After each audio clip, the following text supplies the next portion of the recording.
La sabiduría realmente es algo difícil, algo, podemos decir, divino. Está muy por sobre el hombre, conocer por las causas superiores, altísimas, todas las cosas. Incluso los griegos, entre los paganos, los griegos que fueron los que tuvieron el desarrollo más grande, podemos decir más noble, evidentemente con ese carisma que recibieron de Dios en la bendición de Jafet, incluso ellos a la conclusión más alta que llegaron es que para el hombre era imposible la sabiduría, no podía llegar.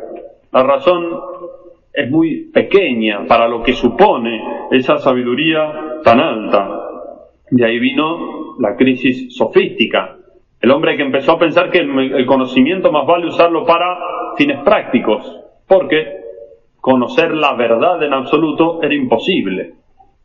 La verdad que tuvieron un gran mérito en esto. Hoy algunos olvidan eso. Realmente con las fuerzas de la naturaleza, con las fuerzas humanas, no se llega a la sabiduría. Ellos no tenían la revelación del orden sobrenatural, ni tampoco la de la herida del pecado, que explica también ese defecto de la inteligencia. ¿Cómo entonces iban los hombres a alcanzar esa sabiduría que se veía como algo necesario para alcanzar su fin? ¿Cómo confiar en una razón que está constantemente asediada por las pasiones, por el pecado, por el desorden? ¿Cómo no desesperar de la verdad? Es nuestro Señor el que va a tomar la iniciativa, haciéndose carne. La verdad se hace carne y baja a los hombres. Si Dios no tomaba esa iniciativa para venir a devolvernos esa sabiduría, no hubiera sido posible. Vino como luz que ilumina a los hombres, y San Juan dice, pero no le recibieron. Los que lo recibieron, a ellos dio potestad de ser hijos de Dios, y los constituyó en una sociedad sobrenatural, la Iglesia. Allí es donde la sabiduría se refugia. Y lo que queda fuera de la Iglesia es tinieblas, es caos y es el reino de Satanás. Así como uno dice, extra ecclesia nulla salus, no hay salvación, no hay salud fuera de la Iglesia, pues se puede decir también extra ecclesia nulla sapiencia. No hay sabiduría ninguna fuera de la Iglesia. Ella edifica su casa, la sabiduría edificó su casa con 7 columnas, los 7 sacramentos, y queda fundada en el sacrificio del altar. Justamente sacrificio que es locura para los hombres y es sabiduría de Dios. ¿Por qué nuestro Señor entonces usa esa aparente contradicción de enseñar a través de esa locura de la cruz, de la, va a llamarla él, necedad de la predicación? Porque el hombre pecó por orgullo. El hombre en el estado original tenía dones, además de la gracia, preternaturales, que lo elevaban muy por encima de su naturaleza, pero fue esta misma grandeza la que lo perdió. No fue querer cosas malas. Adán y Eva no buscaron algo malo, querían la sabiduría, querían el conocimiento del bien y del mal, pero su orgullo estuvo en buscarlo como ellos quisieron, según el modo que a ellos les parecía que había que buscarlo, no como Dios se los pedía. Y entonces nuestro Señor, para devolver esa sabiduría, va a poner una prueba grande a nuestro orgullo. Realmente nos va a proponer que ese rescate, esa obtención de la gracia y de la sabiduría sea por la humillación de la cruz. El modo de reconquistar el cielo va a ser humillándose. Y podemos decir cuál es el modo concreto como nuestro Señor nos humilla. El conocimiento es necesario, tenemos que conocer y tenemos que saber las cosas. Dijimos, todos los cristianos deben conocer. El cristiano quiere conocer las cosas y desea en el cielo conocer a Dios, que es la verdad máxima. El sacerdote, con mucha más razón, o el que se prepara al sacerdocio debe conocer, y debemos enseñar a los demás la fe. Si no se enseña, todos se pierden. Pero si se enseña mal también se sigue un gran daño. Incluso uno puede decir, bueno, pero con buena voluntad estoy enseñando las cosas. Sí, pero no basta, hay que enseñar las cosas bien, no solo con buena intención. ¿Cómo podemos entonces, en algo tan delicado como es la transmisión de esa sabiduría, no fallar? Quien a vosotros escucha, a mí me escucha. Realmente nuestro Señor va a quedar como nuestro Maestro en la tierra, porque si no es Él el que enseña, pues todo se hace desorden. La única forma de adquirir esa sabiduría es por la docilidad a la Iglesia, por el sometimiento a su Iglesia. En ella es donde nuestro Señor deja el carisma de la infalibilidad, que es su misma voz hablando por sus ministros, y su magisterio, que va a enseñar, que va a transmitir esa fe, pero dentro de esa institución sobrenatural que es la Iglesia. Y nuestro Señor no reparte su sabiduría por otros lados, por otros caminos. Uno podría decir, sí, nuestro Señor puede dar luces a hombres para que se conviertan y entren a la Iglesia, pero esas luces son un inicio que acerca a la sabiduría, pero no son la sabiduría. Realmente el conocimiento pleno está dentro de la Iglesia. El que se aparta, el que comienza a apartarse, pierde esa luz y empieza a introducirse en las tinieblas. De hecho, vemos que los ataques del demonio son siempre la misma tentación del paraíso. Tentar al hombre para buscar la sabiduría de otro modo, no someterse a la tutela de la Iglesia, al magisterio, los sacerdotes, porque ya somos maduros, somos grandes, y al fin y al cabo, lo cierto es que es no someterse a Dios, que ese fue el pecado de Adán y Eva. Toda la destrucción de la autoridad, de la enseñanza, de las escuelas, de las congregaciones, del sacerdocio, todo apunta a la destrucción de la Iglesia. Sabe mejor que nosotros, el demonio, que sin la Iglesia pues ya no hay ninguna salvación. Sin mí nada podéis hacer, dice nuestro Señor. La sabiduría de Dios es necedad para los hombres. El mundo no considera sabio a lo que predican los cristianos, y al contrario, lo que es locura para los hombres, la cruz, la humillación de tener que escuchar a otros hombres, esa es la sabiduría verdadera, la que Dios ha puesto en su Iglesia, y que es transmitida así por medios humanos, por hombres que hablan. El sacerdote es tomado, dice San Pablo, de entre los hombres, pero puesto bajo ese orden que Dios ha querido. No se trata tampoco de escuchar a un sacerdote aislado. Por el hecho de ser sacerdote ya comunica las palabras de Dios. No, realmente es el sacerdote formando parte de la Iglesia. El sacerdote que se mantiene fiel a sus autoridades, que está en la jerarquía y que se mantiene de ese modo en unión con nuestro Señor y que quiere enseñar en nombre de nuestro Señor. Ese es el sacerdote. Por eso hay que cuidar mucho la formación de sus hijos, la formación de los que tenemos a cargo.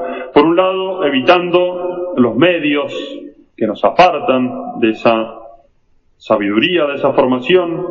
Y no hablo aquí tanto de los malos medios, que evidentemente uno sabe, bueno, el Internet, todas esas cosas, los malos libros, las malas... Sí, uno sabe, aunque no los reconozca, pero sabe que hay que huir de esas cosas, evidentemente, apartarse. Es cierto, hay que reconocerlos, hay que escuchar a la autoridad que me dice aquí no, aquí sí, pero a veces no advertimos el daño que producen esos medios supuestamente indiferentes. Esos medios humanos, muy humanos, y realmente nuestro Señor no ha puesto su sabiduría en los medios humanos, en la diligencia, en las grandes palabras, en una gran oratoria, en una gran enseñanza espectacular. No, realmente he elegido, dice nuestro Señor, lo enfermo del mundo, lo mínimo del mundo, para confundir a los orgullosos, para confundir a los soberbios, a los que buscan esa sabiduría humana. Nuestro Señor los confunde, los deja en su ignorancia por orgullosos. Va a usar esos medios comunes, la necedad, va a decir él, de la predicación, de la enseñanza un poco simple, podemos decir, del catecismo, pero que pasa a través de ella la palabra de nuestro Señor. Entonces, hay que tener cuidado siempre con esos medios naturales, naturalistas, podríamos decir. En el estado actual del mundo, decía el cardenal Pi, los medios tibios, podríamos decir los medios humanos, mediocres, son impotentes. Las verdades a medias serán más ineficaces todavía. Un cuerpo tan enfermo como el nuestro necesita de remedios fuertes. La Iglesia no sabe comprar nada, ni siquiera las almas, al precio de la alteración o el empobrecimiento de la verdad. Nuestro Señor quiere darnos la verdad entera, completa, la sabiduría. ¿Y cuál es el principal error que nos aparta entonces de la sabiduría? Que podemos ver es como la transposición de esa lucha de clases propuesta por Hegel, por Marx, que es justamente separar y contraponer el laico con el clérigo, el laico con el sacerdote, lo que se llamó el laicismo y el anticlericalismo, como que fueran dos cosas que se oponen, cuando son realmente dos cosas que se complementan, que tienen que estar ordenadas. Justamente el orden sacerdotal es el que va a comenzar a ordenar, poner orden en la sociedad. Sobre esto nos decía Monseñor Lefebvre, se lo decía a un grupo de jóvenes que, sí, a veces los jóvenes con esa emoción de querer hacer algo, se olvidan el orden que hay que guardar y caen un poco en esas tendencias. Tristemente les decía, habéis conservado el espíritu deplorable de tendencia laica y anticlerical. Este espíritu no es católico, evidentemente, si nuestro Señor es sacerdote. Deben elegir o ser plenamente católicos o alejaros y evitar así la creación de nuevas divisiones en la tradición. Estamos saturados de estas personas que se dicen tradicionalistas y siembran la división entre nosotros. La acción católica, es importante, es una colaboración de los laicos al apostolado sacerdotal. Se necesita, pero es una colaboración. Es preciso no subvertir los roles y decir que es una colaboración de los clérigos con el apostolado de los laicos, porque en ese caso ya no sería un movimiento de acción católica, sino de acción cívica, cultural, política, deportiva, etc. Podría serlo, pero acción católica. Hay ciertos grupos que tienen como primer objetivo contribuir a la formación católica de sus miembros por la enseñanza. Grupos que enseñan, escuelas, etc. Pero esto, en verdad, es un verdadero apostolado sacerdotal. Podemos decir que es el primer apostolado sacerdotal, porque nuestro Señor, de hecho, va a descargar incluso a los apóstoles de sus tareas de bautizar, para eso va a instituir a los diáconos, de dar las limosnas, y los va a enviar a enseñar, ir y enseñar a todas las naciones. Es un papel por excelencia sacerdotal. La enseñanza entonces es un verdadero apostolado sacerdotal que debe depender del sacerdote y de la autoridad eclesiástica, que en la tradición, dice Monseñor, está representada principalmente por las autoridades de la Fraternidad San Pío X. Querer ignorar o sacudirse el yugo de dicha autoridad es propio del espíritu progresista y modernista. Para la fraternidad el camino ya ha sido trazado. Queremos sustraer a nuestros fieles y jóvenes de toda influencia que no sea católica. Estamos bien decididos a continuar el combate exterior e interior contra todo compromiso con el progresismo. Hasta ahí la cita. Pero, podremos terminar, ¿qué pasa si fallan? Pero se pueden equivocar los sacerdotes o pueden faltar los sacerdotes. Escasez de sacerdotes tan notable hoy. Pueden no estar, entonces hay que reemplazarlos. Suele ser una tentación del demonio, pasa también en las familias. El papá no hace su tarea, entonces la mamá lo va a reemplazar, o al revés. Pues no suele quedar bien. Y hay una historia en la Sagrada Escritura, una pequeña anécdota, que no se entiende si uno la ve así nomás, y que nos habla de esto, es en el momento en que el rey David quiso devolver el arca de la alianza, había quedado en casa de Aminadab, sacerdote, y él la quería llevar a Jerusalén para ponerla nuevamente en el templo, en el tabernáculo. Y en el camino solo podían tocar el arca los sacerdotes, nadie más podía tocar el arca, pero llevaban en una carreta el arca de la alianza, y el camino estaba un poco desprolijo. Iban al costado de la carreta dos hombres, y uno se llamaba Oza, y este hombre, viendo que la carreta empieza a temblar, a inclinarse, le parece ver que el arca de la alianza está por caer, y pone su mano para detenerla. Y dice la Sagrada Escritura que en ese mismo momento la ira de Dios se encendió y Oza murió en ese mismo lugar. Y uno dice, qué rigor, pobre, él quiso con buena voluntad tal vez detener el arca, pero no era su tarea. ¿Cuántas veces esa buena voluntad mal dirigida causa más daños que bienes? Y Dios quiere que mantengamos el orden. ¿Qué quiere de los laicos? Que pidamos sacerdotes, que pidan la venida de santos sacerdotes, de muchos santos sacerdotes, y sobre todo de los padres de familia que preparen a sus hijos para ser sacerdotes, que quiten los obstáculos, que le den, que lo acerquen a la iglesia, para que pueda recibir las enseñanzas necesarias. Es pidiendo por esas vocaciones. La iglesia es sacerdotal, no puede subsistir sin sacerdotes, y realmente si no hay más sacerdocio, no hay más iglesia, no hay más sacrificio y no hay más historia. La historia se acabaría junto con los sacerdotes. Tenemos que entonces pedir a nuestro Señor, pedir siempre constantemente y obrar de modo que puedan darse en nuestras familias, en nuestra sociedad, esas vocaciones. Pidamos entonces a nuestro Señor obreros para su mies.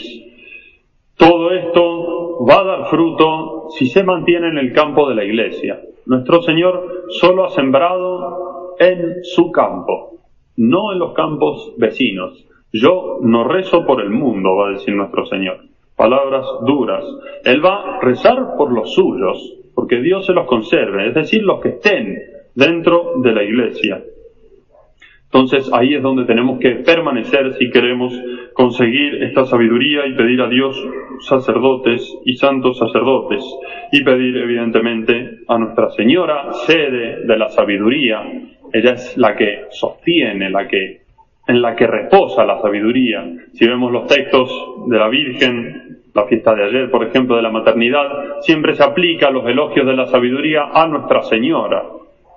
Entonces es ella la que sostiene esa sabiduría, y si vemos cómo en el Evangelio no vamos a ver ningún discurso enseñando a Nuestra Señora. No, ella no enseña, pero ella justamente enseña esa docilidad, con su actitud, con su humildad, con su sometimiento a la voluntad del Padre. Por eso es sede de la sabiduría. Vamos a pedir a ella especialmente que dé sabiduría a nuestras almas, a nuestro espíritu, y a través de eso suscite nuevas vocaciones sacerdotales y religiosas. Ave María Purísima. En nombre del Padre, del Hijo y del Espíritu Santo. Amén.